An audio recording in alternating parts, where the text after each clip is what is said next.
Are you ready to take your life to new heights? I'm Erica, host of the Elevate with Erica podcast. This podcast isn't just about listening.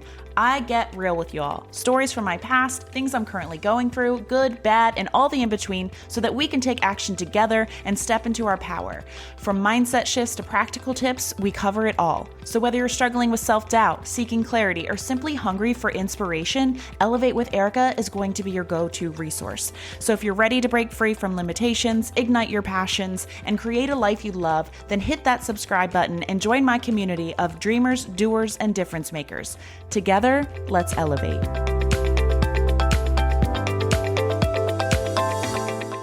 Hello, friends, and thank you for joining me for another episode of Elevate with Erica. So I'm seeing a lot more light in my life lately after the past year of many challenges. No, everything is not sunshine and rainbows, but the light at the end of the tunnel on the specific challenges that I have been facing is getting brighter and brighter. And I think we can all agree that it's usually easier to look back and see the lessons in our challenges, the message in our mess, than it is to see it right when we're in the thick of it, right? It's easier to look back on and be like, oh, that's why that had to go down like that, right? So I will say at the beginning stages of these challenges I've had this past year, I wallowed a little bit. Like there were a few months where I just felt broken. And thankfully, that pain led me to building a relationship with God for the first time in my life, which then propelled me into having faith in Him, having a purpose for my pain, and then seeking that purpose fiercely. And that became my mission. Uncovering what I was supposed to learn there in that mess, in that pain. And as I've shared here on a few episodes and on my social media, where I'm sometimes authentic to a fault, if that's a thing, I've found areas that needed work, relationships and dynamics in those relationships, and even issues just within myself that were highlighted and that I wouldn't have addressed if it wasn't for the wake-up call in the form of those challenges and the pain that they brought into my life. And that's why, I've said that I started to see that pain as a blessing. And that may sound crazy at first to hear from someone, right? But I can look back now and see that if those areas that needed work in my life hadn't been addressed when they were because of that pain, I would hate to see what problems I would be facing today, having not spent the time to give those things my attention and work on them. But now that I'm seeing more light in my life these days, I'm learning even more about why those challenges were a necessary redirection in my life. And I wanted to share this message today because I know someone is tuning in right now and you're in the thick of your struggle, right? And I just wanted to encourage you, if that's you, if you have to go through it anyway, find a lesson in it. Find the message in the mess. It's there. It may not be one that you want to hear. It may require you to call yourself out, but there is purpose in your pain. And maybe it's not even a call to work on something in your life. Like maybe what you're going through was unavoidable, but maybe the purpose in that is that you get to show yourself how resilient you are, how strong you are, because life is gonna keep lifing, right? We know that. And maybe this is just going to be proof for you that you can go through hard things and stand back up again. Or maybe the purpose in this pain is to help someone else. Maybe by speaking openly about what you're going through, maybe instead of using social media to portray your life as perfect, you impact another life by sharing your current struggle and how you're climbing out of it, creating real connection. And that's something a lot of us are lacking these days, right? Maybe that's what your message in the mess looks like. But if you do highlight an area of your life that needs more of your attention, that needs some rebuilding or a new approach altogether, I want to encourage you to lean into it. It's super uncomfortable. I know you may already be dealing with pain and sadness and stress and anxiety and even depression from what you're facing today. And the last thing you want to do is accept a lesson that's trying to make its way to you, but let it in let it in so that history doesn't repeat itself. You have to dig deep, right? You got to uncover how you got here. You got to uncover where you can grow and learn from how you got here. And I'm so passionate about personal development because I think it's an amazing gift to ourselves to continue striving to unlock our best selves until the day we are on the other side of this life, but also to everyone else that we come into contact with between now and then. If we all started pointing that finger back at ourselves, we'd be in a much better place. The best personal development that you can select, whether it be in the form of podcasts or books or whatever, can come from moments like the challenges that you're facing today. Personal development is personal. It's not about grabbing the self-help book that your book club's reading this month. It should be about what you personally need to work on. You have to call yourself out before you can select personal development that's actually going to change your life, help make your future brighter than your past, help you stop repeating history, repeating patterns not serving you and your highest self.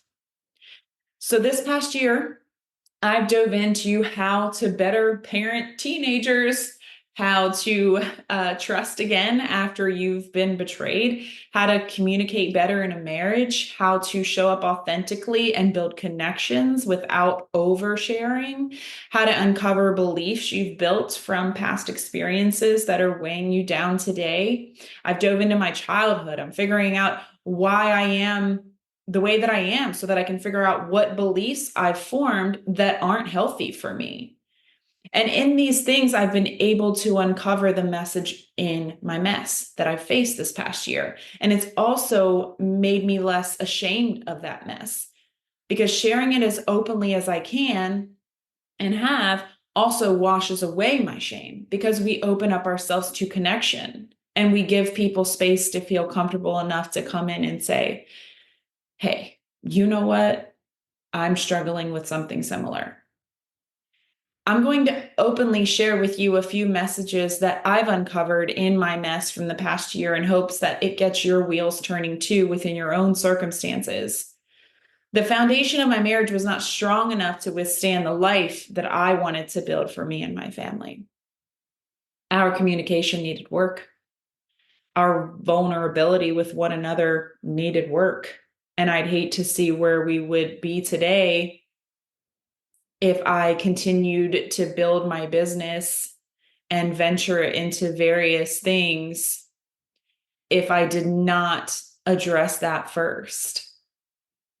The betrayal and loss of trust that I experienced was necessary for someone close to me to strengthen their faith and live and love more like Jesus. Now, that is a challenging one for me to say. The betrayal and loss of trust that I experienced was necessary for someone else to strengthen their faith and live and love more like Jesus. And it was also a cue for me to set healthier boundaries and to speak up.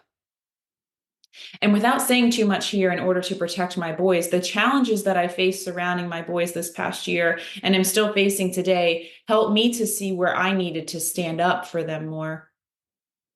And also emphasize the attention and additional guidance that my oldest son needed to not continue down the path of poor choices he was on before he entered that crucial, influential phase of high school and all the pressures that come with that.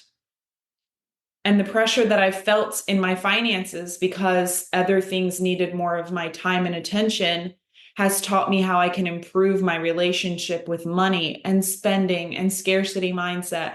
I've adjusted to living with a lot less. And while I have big dreams for my business, and this isn't financially where I want to sit, I think that this phase was necessary for me to see what really matters to me. I've seen that no amount of money will buy happiness. No amount of money thrown on top of these challenges would have healed them. No amount of money would have replaced the work I've put in through uncovering these messages from my mess. You know, my husband and I have so much fun doing things together, experiencing, exploring, adventuring. We make a great travel pair. Our friends called us Yerika when we first started dating. His last name, which is what he goes by, Jaeger, and my first name, Erica, became Yerika because we were always together. We are that couple. It's not because we feel like we can't do anything without the other, but we just genuinely have so much fun doing things together. You know, those dating shows like The Bachelor or whatever, like of course they're falling in love on all those lavish trips, you know? But then they go home to their studio apartment and they eat Chinese takeout and they realize maybe we aren't so compatible. Maybe there really wasn't love there. And they were clouded by the glitz and the glam and the private jets, right? Well, this past year of additional financial burden has really given me the space for me and my husband to prove that we love each other's company, even at home, eating homemade Chinese, not even takeout, because even takeout is a luxury these days. Am I right? And the same goes for my boys. When you have split custody, you tend to really want to do it up when they're with you because you're constantly thinking about when they will leave you again and how you're going to miss them. So we were always go, go, go. Not even just spending money, but going to my mom's pool or heading to the beach. But this past year, we've actually spent more time just together at home, playing board games and watching movies and slowing down. And it's really highlighted what actually matters to me: time and connection with the people that I love, no matter where we are and what we're doing. And I think it's been a great lesson for my kids too. And there's a lesson here for you too, friend. There's a message in your mess. And if you don't find it, the mess will just find you again and again and again until you do. Lean into the work, the deep self work that's going to allow that message in loud and clear. Sit with your pain, sit with your challenge, with your mess, and seek the purpose in it. It doesn't make the suffering you're in today go away. And maybe even it won't even make it go away any faster, but it gives it a purpose, and a purpose gives you a direction. And having a direction is a way that's better than drowning in your struggle over and over again, right? Life is hard sometimes, but when we find the messages, we realize we don't have to make it harder.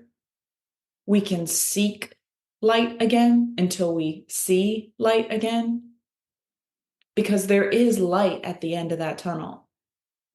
But learn while you're in it. There's a reason for this season. There is purpose in your pain. There is a message in your mess. And I am rooting for you to find it and let it in loud and clear. If you connected with this episode, will you do me a favor and share it with someone else who you think should hear this too? Or share it on your social for others to see and decide for themselves. Don't underestimate the power of your impact just by sharing something like this show. I appreciate you all so much for taking the time to do that, because it does put this show in front of more people and it grows this community of people seeking ways to elevate their life to the next level. If you're listening to this episode on your podcast platform, you can also head down to the show notes and shoot me a text and share with me your message in the mess, or what your favorite part of the episode was today, or just say hi and connect. I saw a message on social media this week that I thought was great to close out this episode with. The ugly part of the story that you're living through right now is going to be the most powerful part of your testimony. Until next episode, friends. E.